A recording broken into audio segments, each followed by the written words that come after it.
15 రోజుల నుంచి వడ్లు ఎండబోసినాం, కొనే దిక్కు లేదని పాపం 2 కళ్ళల్లో కళ్ళ నీళ్లు పెట్టుకుంటే ఆమె నీళ్లు ఆగుతలేవు కళ్ళల్లో. ఏడుస్తూ ఉండే మల్లికాంబ గారు.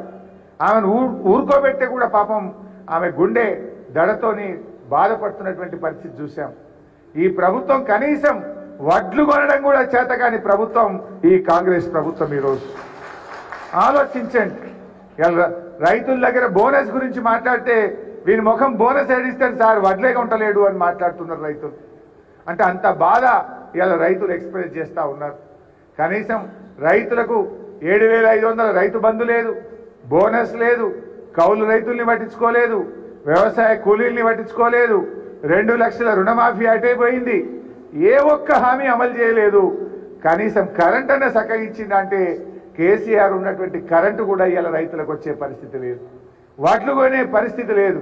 అందువల్ల మనం అందరం కూడా రైతు కుటుంబాల నుంచి వచ్చిన వాళ్ళం, గ్రామీణ నేపథ్యం ఉన్నటువంటి వాళ్ళం. రైతుల పిల్లలు ఇలా చాలా మంది గ్రాడ్యుయేట్స్ ఉంటారు, రైతుల్లో కూడా గ్రాడ్యుయేట్స్ ఉంటారు.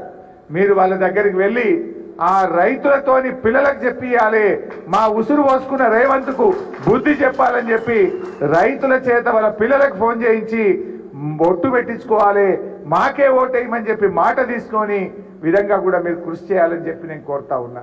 మాట్లాడండి. ఒకవేళ ఆ గ్రాడ్యుయేట్ ఊర్లో లేకపోతే తల్లిదండ్రులను కలవండి, వాళ్ళ ద్వారా పిల్లలకు ఫోన్ చేయించండి.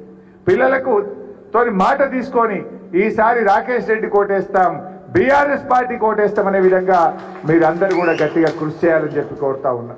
4-5 రోజులు దయచేసి ఏదో మీటింగ్లో విన్నాం పోయినట్టు కాదు. మీ ఊరు లిస్ట్ దగ్గర పెట్టుకోండి. మీ ఊర్లో ఎన్ని ఓట్లు ఉన్నాయో ఒక్క ఓటన్నా ఎక్కువ వచ్చేటట్టుగా రాకేష్ రెడ్డి గారి కోసం, మన పార్టీ కోసం మనం కష్టపడాలి. 3 ఉంది. మీరు పోయి అడిగితే మాత్రం ఓటు మనకు గ్యారెంటీ పడుతుంది. అడగకపోతే అడగలేదు కదా అనుకుంటారు వాళ్ళు, కానీ అడిగితే మాత్రం మనకే వేస్తారు. కాంగ్రెస్ మీద అయిపోయింది. కాంగ్రెస్ మీద ప్రజలకు భ్రమలు తొలగిపోయినాయి. మొన్న అసెంబ్లీలో మేము అడిగినాం, నిరుద్యోగ యువతకు నిరుద్యోగ భృతి 4,000 ఇస్తామన్నారా? మొన్న అసెంబ్లీ సమావేశాలు జరిగితే పట్టుకొని అడిగినాం, ఏమైంది 4,000 నిరుద్యోగ భృతి ఎప్పటి నుంచి ఇస్తారు అని అడిగితే ఉప ముఖ్యమంత్రిగా ఉన్న బట్టి విక్రమార్క నిండు అసెంబ్లీలో లేచి ఏమంటాడంటే, మేము నిరుద్యోగ భృతి ఇస్తామని 6 గ్యారెంటీల్లో కానీ కాంగ్రెస్ మేనిఫెస్టోలో హామీ ఇవ్వలేదు అని చేతులెత్తి. ఎంత దుర్మార్గం. ఎలక్షన్లప్పుడు ప్రియాంక గాంధీతో చెప్పించారు, రాహుల్ గాంధీతో చెప్పించారు, రేవంత్ రెడ్డి గారు ప్రతి మీటింగ్లో చెప్పాడు, వాళ్ళ మేనిఫెస్టోలో పెట్టిండ్రు. గెలిచి గద్దెనెక్కగానే నిరుద్యోగ భృతి ఇచ్చేదే లేదని చేతుల్లో పట్టిండ్రు. ఇవాళ మరి ప్రతి నిరుద్యోగ యువతి యువకులు ఆలోచించాలి, నిరుద్యోగ భృతి ఇచ్చేది లేదు అని. ఇవాళ నిరుద్యోగ యువతను మోసం చేసిన కాంగ్రెస్ కు మీ ఓటుతో గుణపాఠం చెప్పాలి, కనునిప్పు కలిగించాలని చెప్పి నేను ఈ సందర్భంగా కోరుతా ఉన్నా. ఒక్కొక్క హామీ చేతులెత్తిండ్రు. మొన్న అసెంబ్లీలో నిరుద్యోగ భృతి మీద చేతులెత్తిండ్రు. నిన్న కేబినెట్ మీటింగ్ లో వడ్లకు బోనస్ విషయంలో చేతులెత్తిండ్రు. ఏమంటున్నారే, సన్న రకం వడ్లకే బోనస్ ఇస్తారట. మన రాష్ట్రంలో 95 పైసలు దొడ్డు వడ్లే పడతాయి, సన్నాలు 5 పైసలే. ఆ 5 పైసలు సన్నాలు కూడా ఎందుకు పడతాయంటే ఇంటి మందం తిండి గింజల కోసం పెట్టుకుంటారు. 4 దొయ్యలో 5 దొయ్యలో ఇన్ని వడ్లు పట్టించుకుంటే ఏడాది దాకా ఇంట్లో ఉంటాయి బియ్యం అని ఇంటి మందం పెట్టుకునేటివే సన్న వడ్లు. అంటే ఈ కాంగ్రెస్ పార్టీ వడ్లకు బోనస్ మీద కూడా మోసం చేసింది. బోనస్ బోగస్ అయిపోయింది. బోనస్ మాటలు బోగస్ మాటలు అయిపోయినాయి ఇవాళ కాంగ్రెస్ పార్టీ. నిరుద్యోగ యువతకు మోసం జరిగితే మరి ఇక్కడ పోటీ చేస్తున్న ప్రశ్నించే గొంతు అంటుండు కదా, ఏడవేయండి మల్లన్న. మరి అసెంబ్లీలో మరి నిరుద్యోగ భృతి ఇచ్చేదే లేదు, మేం మాటనే ఇయ్యలేదు అన్ననాడు తీన్మార్ మల్లన్న గొంతు ఎందుకు మూగబోయింది అని నేను అడుగుతా ఉన్నా. ఎందుకు ఈ ప్రశ్నించే గొంతు మాట్లాడలేదు అని నేను అడుగుతా ఉన్నా. పొద్దున్నే వీడియోలు చూపిస్తావు కదా, మరి పాత వీడియో రేవంత్ రెడ్డిలో ప్రియాంక గాంధీ మీటింగ్ పెట్టి ఆనాడు మాట ఇచ్చినవెట్లా, ఇవాళ అసెంబ్లీలో తప్పినవెట్లా అని ప్రశ్నించే గొంతు మాట్లాడాలన్నా వద్దా? మరి ఈ గొంతు మూగబోయిందంటే నువ్వు ఇవాళ అధికార పార్టీకి తొత్తుగా మారినవు, నిరుద్యోగ యువతను వదిలేసినావు కనుక ఇవాళ ఈ నిరుద్యోగ యువత నీకు బుద్ధి చెప్తారు. రేపు మా ప్రశ్నించే గొంతు రాకేష్ రెడ్డి గారిని గెలిపించాలని చెప్పి కూడా నేను కోరుతా ఉన్నా. రాకేష్ ఆయన ధైర్యస్తుడు, గట్టిగా పోరాటం చేయగలుగుతాడు విద్యావంతుడు.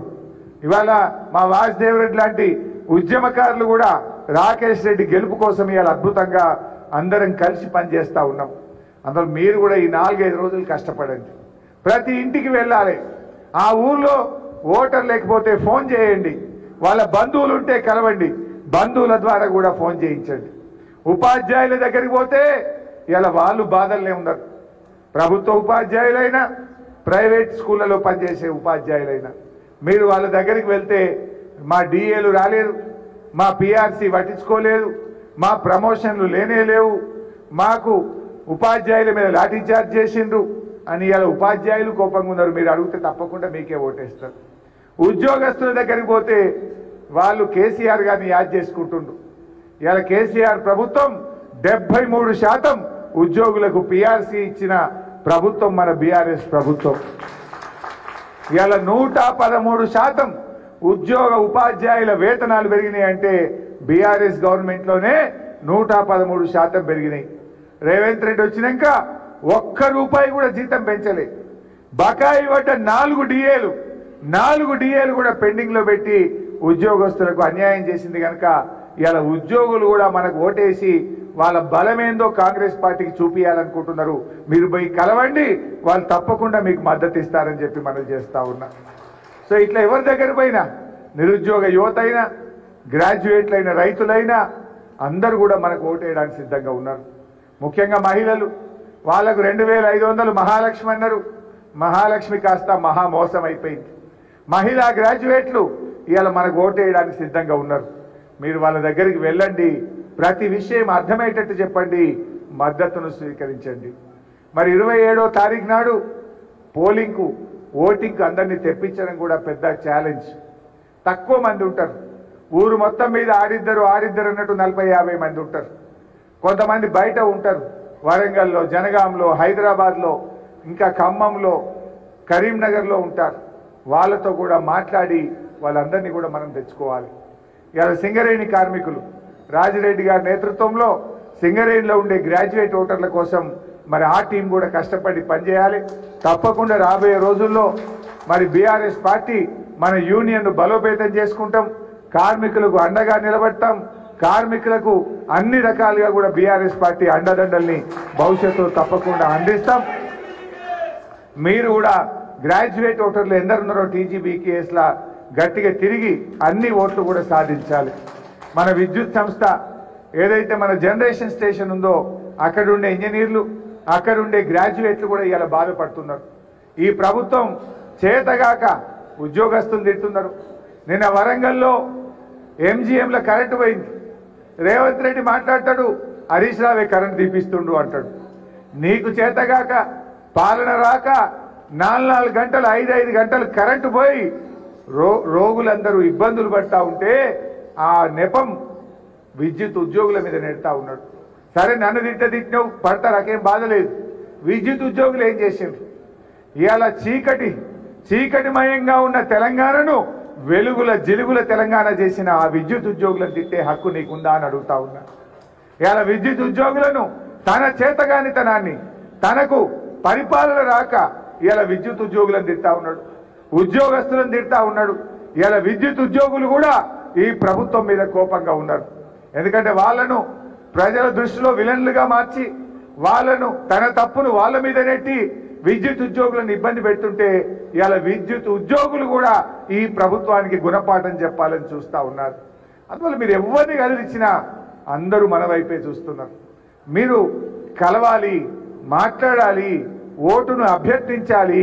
వాళ్ళకు అర్థమయ్యేటట్టుగా ఈ పార్టీ కాంగ్రెస్ ప్రభుత్వం చేస్తున్న మోసాలను వివరించే బాధ్యత మీ మీద ఉన్నది. 4-5 రోజులు కష్టపడండి.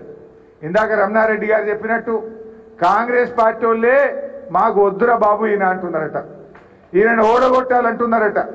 బీజేపీ అభ్యర్థి ఆయన చాలా తేలిక అభ్యర్థి.